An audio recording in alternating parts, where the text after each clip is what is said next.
I didn't expect to stay the night. That's the thought that kept circling when my aunt turned to me with that sly half-smile and said, "You're staying here." Her friend was beside her, nodding like it was already decided, and the two younger guests across the table just laughed softly, as if they knew something I didn't.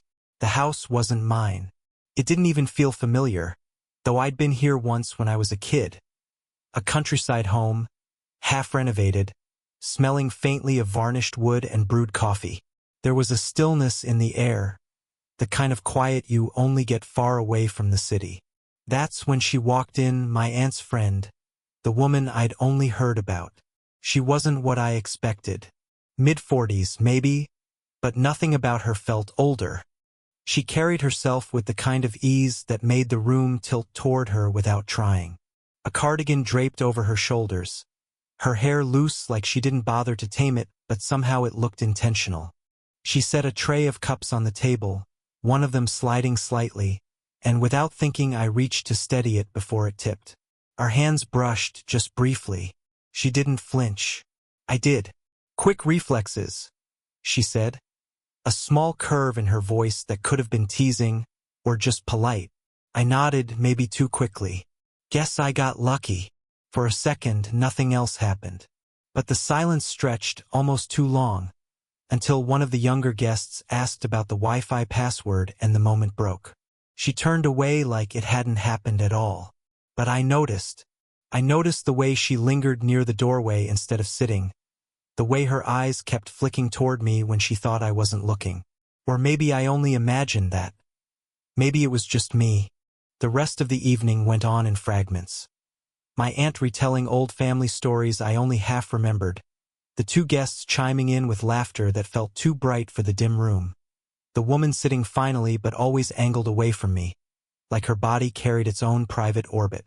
At one point, she refilled my cup even though it was barely half empty. The gesture was small, almost mechanical, but when she set it down, her fingers rested on the rim just a little too long, and I had to look away before it showed on my face. By the time the house settled and I realized I wasn't leaving that night, I couldn't remember half the stories I'd heard, or what the younger guests were even doing there. All I could remember was that pause after our hands touched, and the way she looked right through me when she said nothing at all. That night, I kept replaying her voice in my head, like I missed something, or maybe wanted something. I told myself it was nothing. A polite gesture, a shared glance, nothing more. But the longer I sat in that house, the less believable that sounded. It wasn't just her presence. It was the fact that it felt off-limits. My aunt's best friend. Someone who, for all I knew, had seen me at 12 years old running around with scraped knees. She wasn't supposed to matter this much. Later that night, after everyone had drifted into separate corners of the house, she found me in the kitchen. I was rinsing out a mug I didn't really need to wash. The window above the sink was cracked open, and the crickets outside made the silence feel louder. "You're restless," she said, not looking at me, just fiddling with the kettle like it hadn't been used 1,000 times before. I shrugged. "Can't sleep." She nodded almost to herself. Then, softer, "Me neither." The way she said it didn't sound casual. It sounded like a confession. And suddenly, I was too aware of how close she was standing. Not touching, not inappropriate, but close enough that if I turned my head too quickly, my shoulder might brush hers. I noticed things I shouldn't have. The faint line at the corner of her mouth when she pressed her lips together, the chipped nail polish on one hand, the way her cardigan slipped slightly, revealing the curve of her collarbone in the dim light. Small things. Things that didn't belong in my thoughts. I wanted to ask her something, anything, just to make the air between us easier to breathe. But she spoke first. "My marriage ended last year," she said, and finally looked at me. Her eyes didn't waver. "Not that it's anyone's business, but sometimes the house still feels too big." I froze, mug still in my hand. There it was, something raw, dropped into the quiet. She didn't know me that, and I didn't know what to do with it. "I'm sorry," I managed, though it felt useless. She gave the faintest smile, one that didn't reach her eyes. Don't be. Some things just stop working. The kettle clicked off, startling both of us. She poured water into a cup and slid it across the counter toward me. Her fingers grazed mine, light but deliberate this time. You should stay longer, she said, voice steady. It's late. Safer here. My chest tightened. I almost said something I shouldn't, something about how it wasn't safety that made me want to stay. But I bit it back and just nodded. The next morning, I told myself I'd keep some distance. The kitchen felt too small, the house too quiet, and my thoughts were already running ahead of me. But distance didn't last.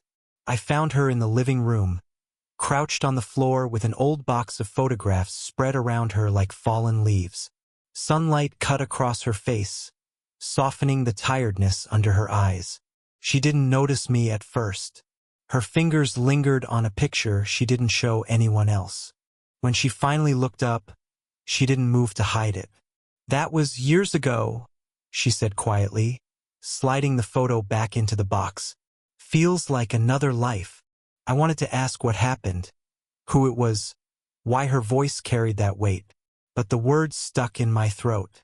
Instead, I sat across from her on the rug, careful not to touch the box, careful not to touch her. You ever feel like you're late to your own life? She asked suddenly. The question knocked the air out of me.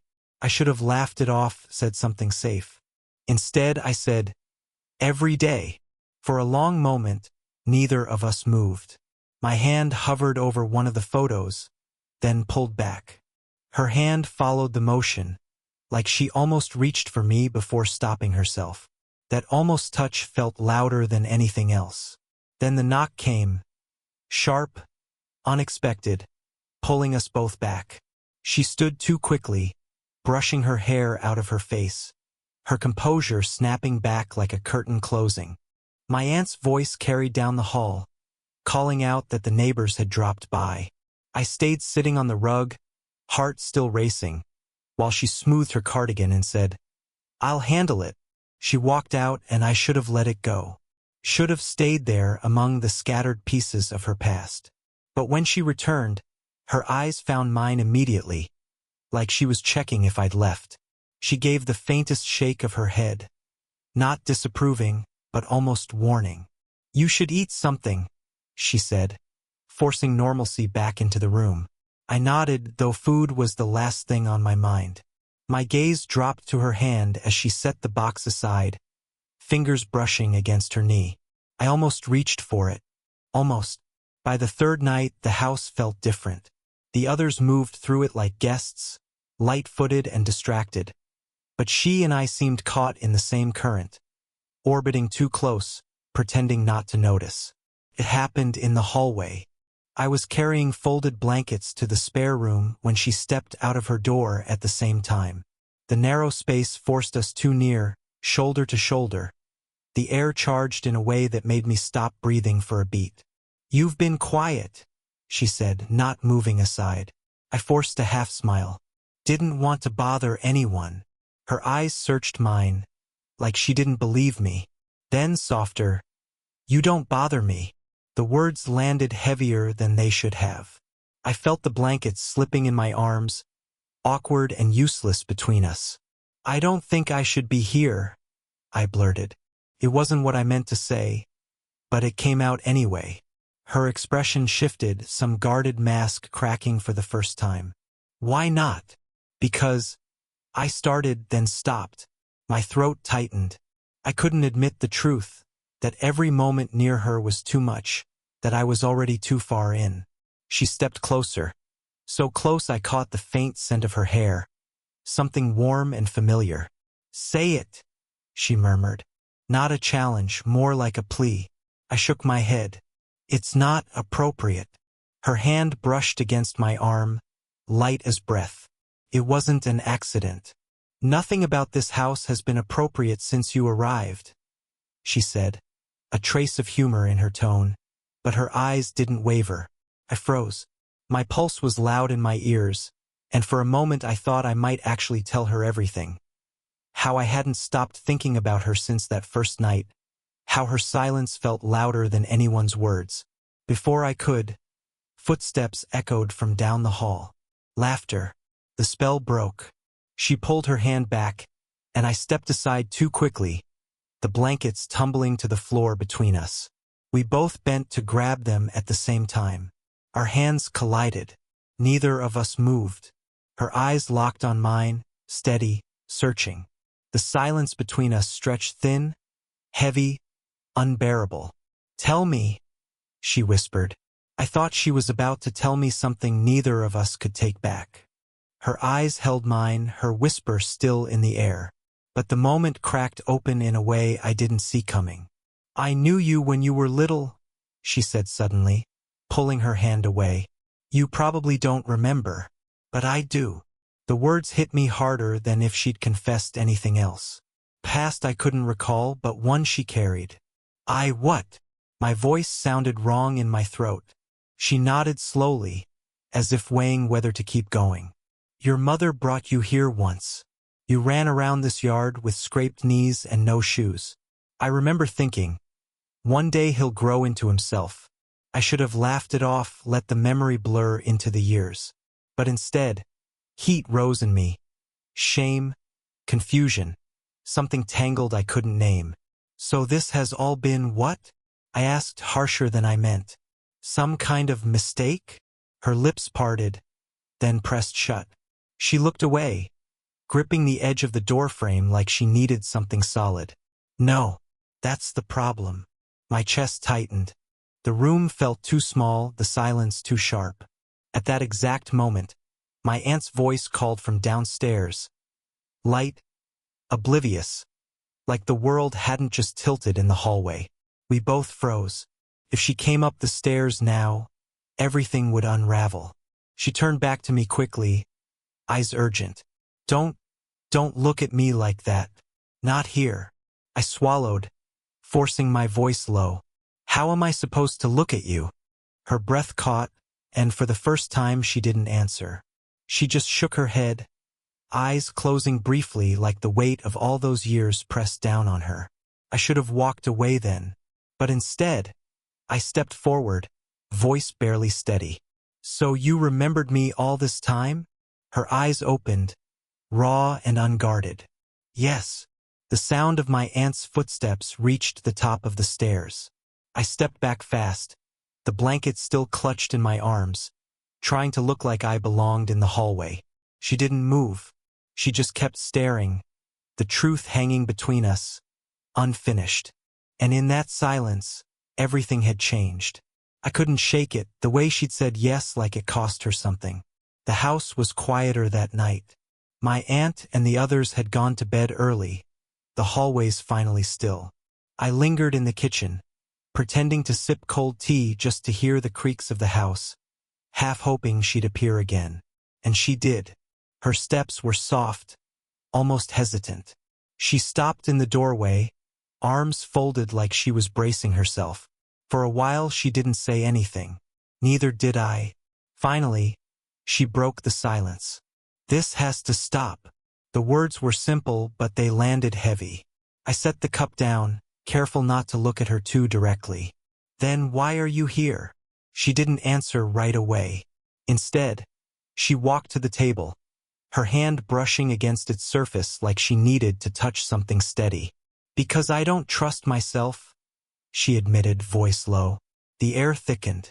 I stood, too fast, the chair scraping loud against the tile. "Then tell me I'm wrong. Tell me I've imagined all of this." Her eyes lifted to mine, steady, burning. "You haven't." Something inside me cracked open. The words I'd been holding back tumbled out before I could stop them. "I can't stop thinking about you.